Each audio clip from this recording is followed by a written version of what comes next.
نهه ویست ورځې د رمضان پوره سولې سبا څوک ده اختر ده د میاشته ولیدل سوله بیګا چې دلته ولیدل سوله نو مونږ اعلان وکړو که دا مطالعو ته اعتبار نسته که دا خبر باندې عمل وسي معنا چې دلته ولیدل سوله غرب کې هم سبا اختر سي نو علما وی مطالعو ته اعتبار نسته ده خو دا هلته چې قریب بلاد وي بعیدو بلادو کې مطالعو ته اعتبار سته خو دومره لرې چې ول چې شپه ورځې بدلېدله کل خراسان والاندلس علما داسې مثال دي خبر پوه شو نو طالبانو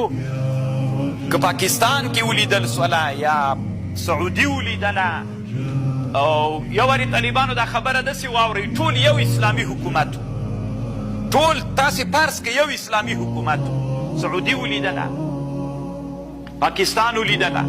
د اسلامي هیوادونه چې شپه ورځ یو د په دې هیوادونو کې یوه ولیدله په ټولو مسلمانانو باندې څوک ده لکه یو ته اعتبار نسته هر مطلع به یې مستقله نه وي